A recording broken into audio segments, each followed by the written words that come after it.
Sayadaw has been talking in the past days about how when we observe in the practice the base element, the striker element, and the spark element combine in the moment of seeing, how there's a group of physicality and a group of mentality that come together in the moment of seeing. And if we note seeing at the moment that it arises, sometimes our minds will fall on the physical aspect and will know the physical aspect of the seeing process. And sometimes our noting mind will fall on the mental aspect of the seeing process and will know mentality.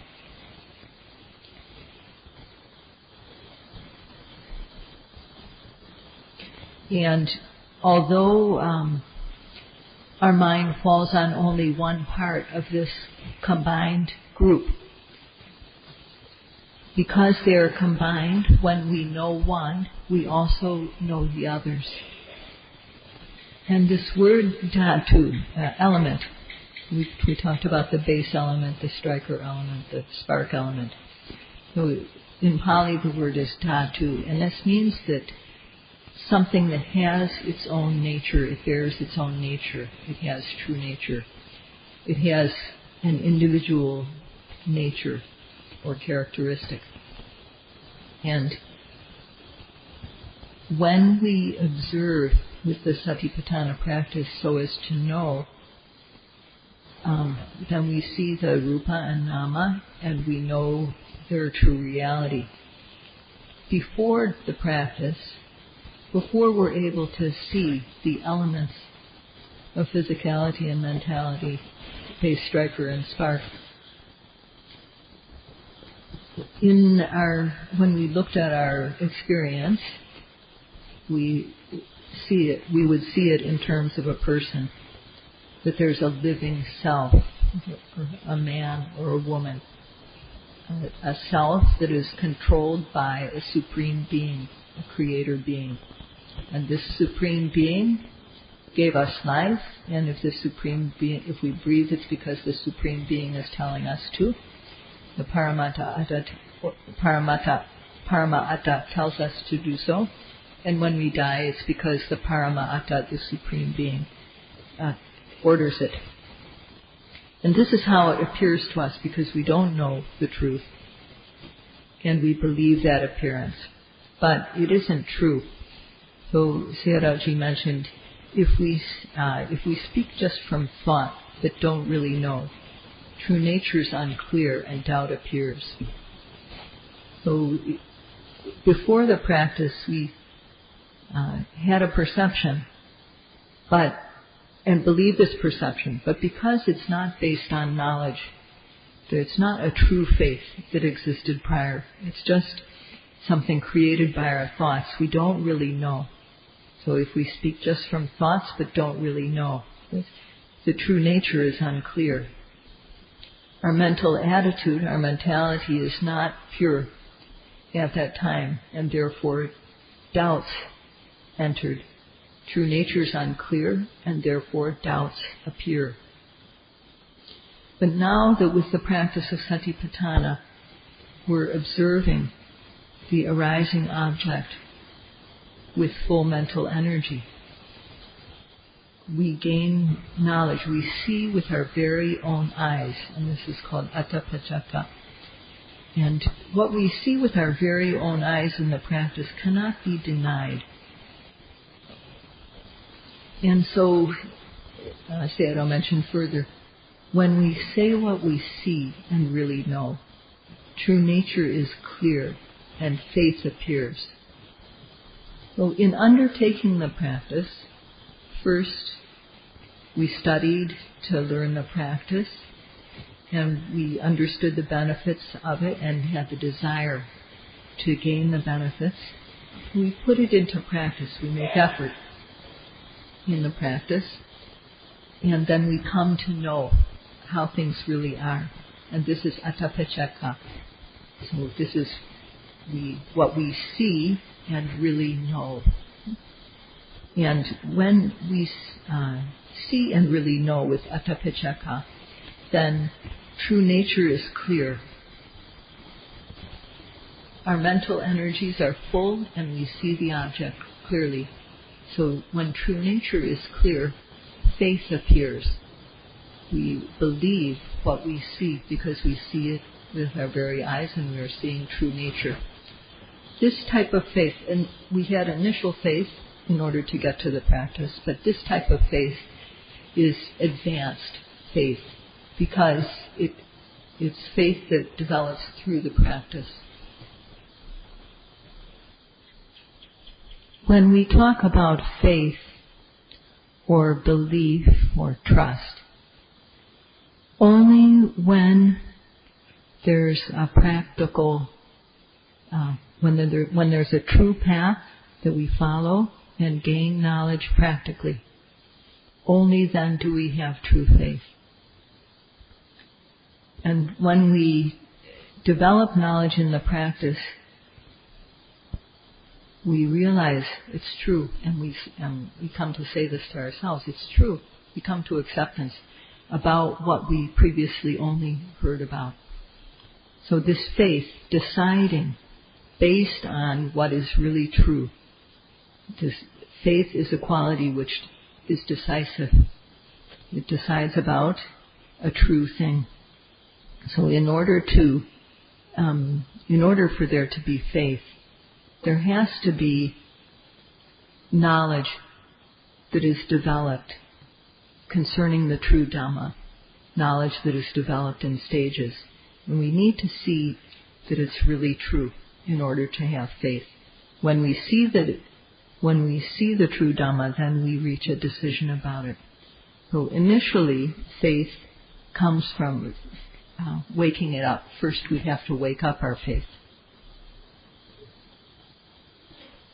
If we're going to practice the Satipatthana practice with faith, in order to have faith in the Satipatthana practice, then first of all, we hear about and learn the benefits that Satipatthana can bring.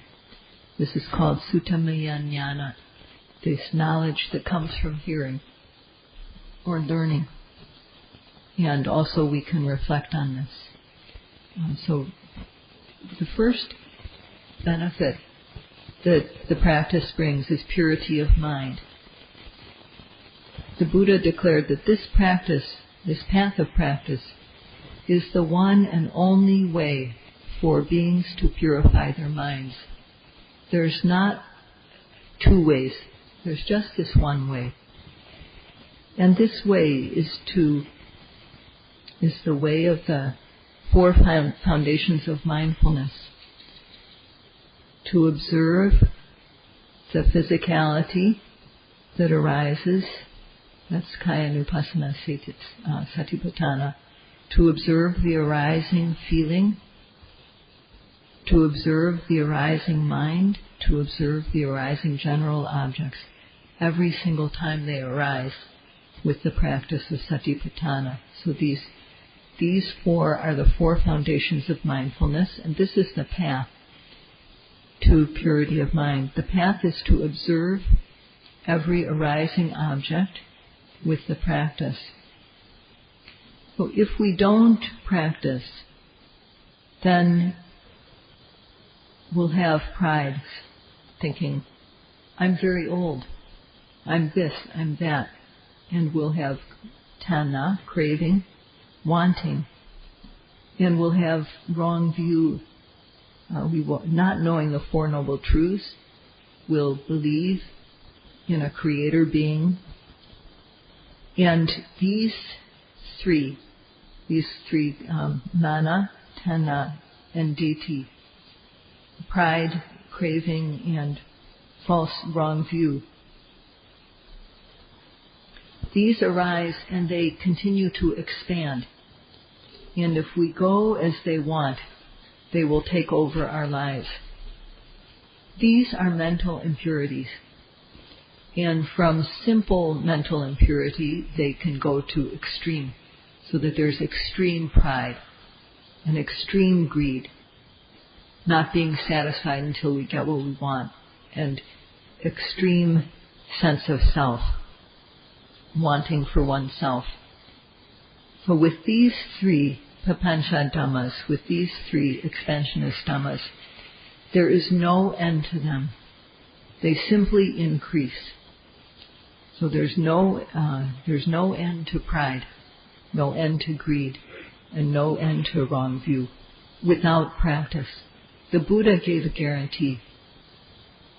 This path is the one path for overcoming mental impurities, for gaining purity of mind.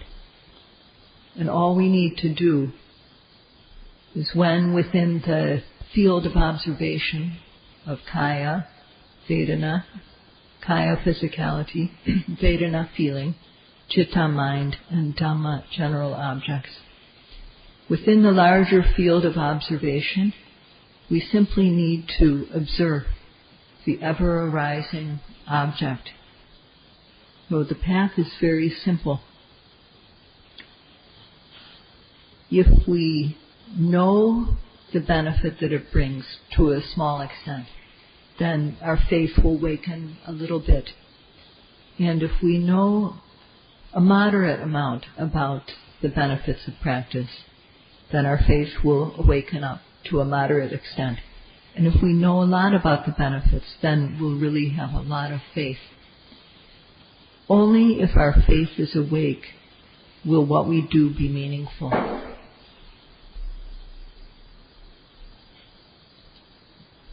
In one's life, physical power is needed, and just the same way, mental power is also needed.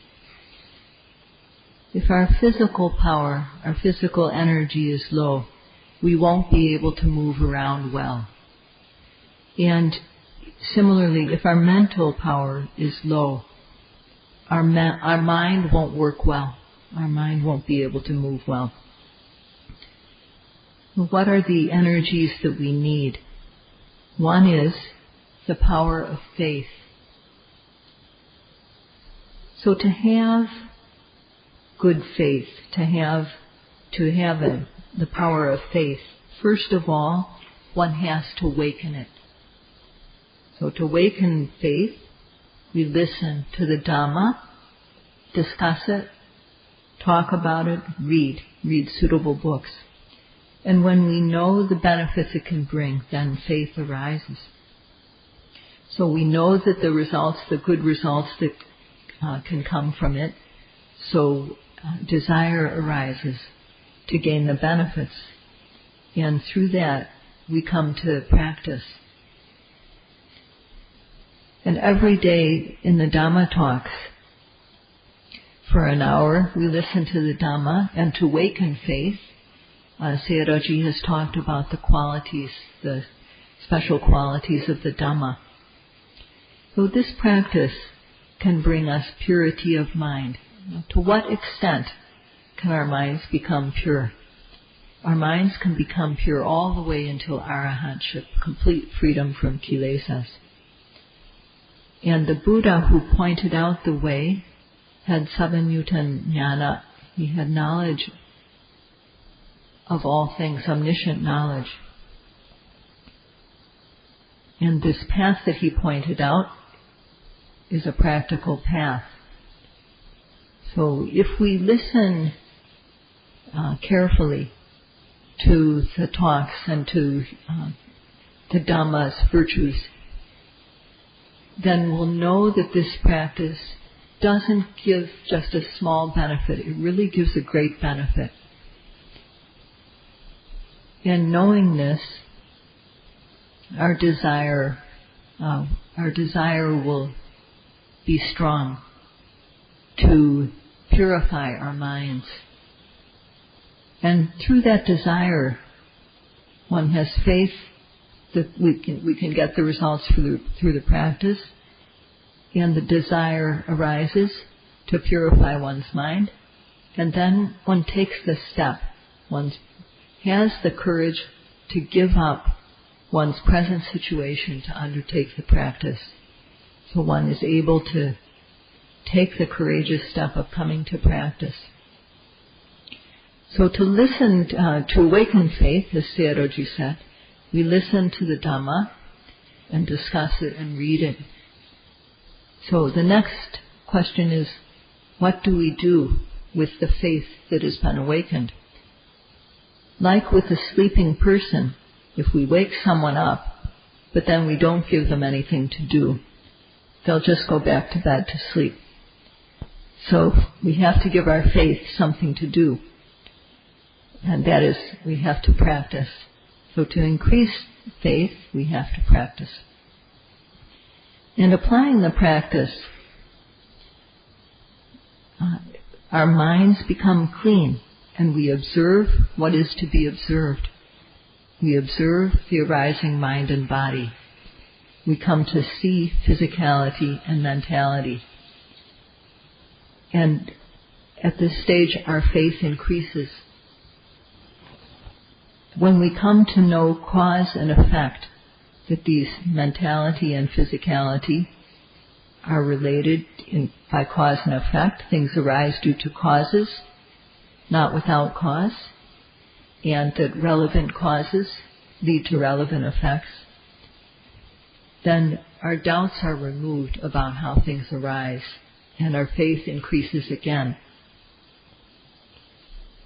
As we continue to practice, at the stage of samasana jnana, we're able to observe pain patiently and overcome it. We see it weaken and we see it disappear. And so we see it really disappears, and our faith increases another notch.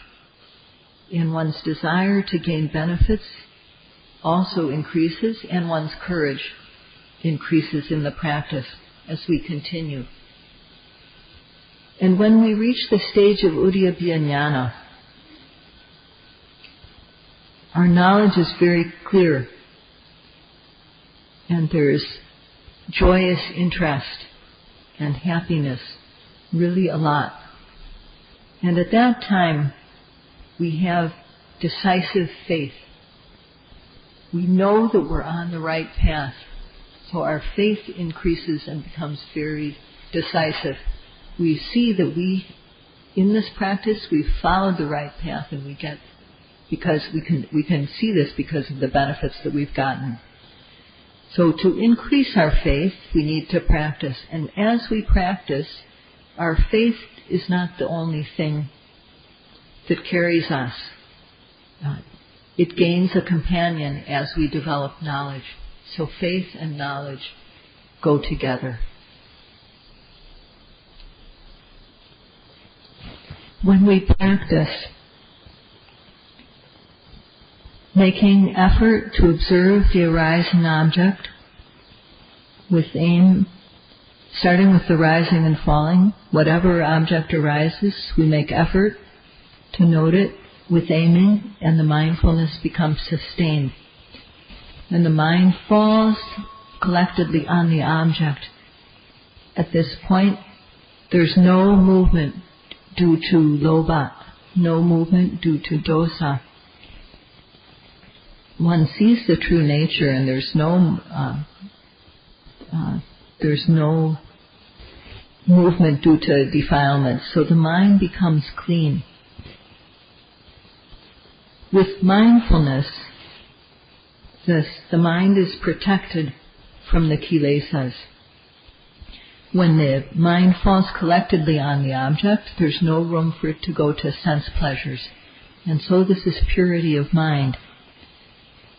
Sati protects the mind from kilesas in the moment. And so every moment of noting, we develop kanika samadhi, momentary concentration. So many times in 1 minute, the mind is still, free of the movement of lobha and dosa. And time again, we know the true nature of the objects. Knowing the true nature, we remove ignorance. And this is mental purity. When this happens many times, Vipassana jnana, Vipassana knowledge develops. And only when Vipassana knowledge develops and matures will we reach cessation. At the stage of Udyabbiya jnana, we experience joyous interest, piti, and the body and mind are light and peaceful. And there's also decisive faith. Mindfulness is referred to as upatita sati. At that stage, the mind, whatever object arises, it goes right there. It falls time and again on the object, and as we continue to note, it becomes very well established. Supatita sati. So it's very extraordinary at this point how the mindfulness falls on the object accurately again and again and again. And our energy, this is mental energy that is developing. And also pagaha is the word that is used for effort, virya, that exists at this stage. At this stage, our effort has momentum. We've overcome laziness, and the effort has its own momentum, so there's no need for us to make special effort in the noting. And as we continue, the momentum of the effort increases. So these powers of virya, effort, sati, mindfulness, samadhi, concentration, and panya, wisdom, these powers result from our practice. These powers are being increased by our practice. At this point, we see that the path we've been following is right, and we see the results, because we see the results that we get. So our faith becomes very strong. Well, in order to make our faith strong, we have to practice. Practice makes our faith firm. And this practice, in fact, is to develop mental powers, to establish them, and to expand them, enlarge them, and make them firm.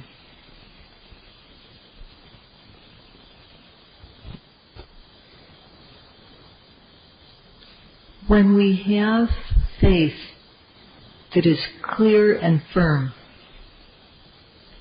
its characteristic, its function, its manifestation, and its nearest cause become apparent. So, first of all, its characteristic, sadhana lakkhana. So it's said that faith, being satisfied with knowledge, it decides this is true, this is true. So as it has the characteristic of believing and deciding. When knowledge develops, faith is the quality of being satisfied with and deciding that this is true. We can't come to this type of decisive faith just through listening to the Dhamma, through discussing it, or through reading it. Although we have initial faith, this is not truly a decisive faith. But due to the practice, when we see true nature, as we do in stages, we come to a decision. Each time we see something, this is true. We realize the truth of it, of what we know. So our faith becomes increasingly powerful. So that is the characteristic of faith. Its function is to build up or to support or increase its concomitant mind states. So faith doesn't arise alone. It arises together with other qualities of mind called cetasikas, such as mindfulness, hiri and ottappa, moral shame and moral dread, or non-greed, non-anger, lightness of body and mind. these things, these qualities that arise together with faith, faith serves to build them up. All these concomitant mind states, these cetasikas that occur together with faith and other wholesome mind states are called sobhana cetasikas. They are, sobhana means they're beautiful. These cetasikas, these concomitant mind states, make the mind beautiful. Now, how does faith appear to us in our minds? It makes the mind clear. When our mind is full of faith, we feel that our mind is clear. Now, if one doesn't know the practice of satipatthana, then the kilesas, the defilements such as greed, lobha, anger, hatred, and delusion, moha, are entering the mind time and again, and they make our mind stream muddy. Faith makes our mind clear. Just the way, I think it's called alum. Alum, if you drop it into water, all the sediment just drops down to the bottom, and the water becomes clear. And in the old days, there was a type of ruby that they used to drop into the water, and it would make all the sediment drop out and the water become clear. So faith is like that with our minds. It makes our mind clear, and that's how it manifests to us when it's in our mind. Our mind becomes clean and pure. And what is the nearest cause for faith to arise?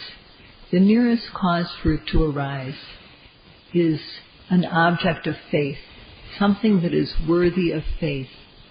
And what are the things that are worthy of faith?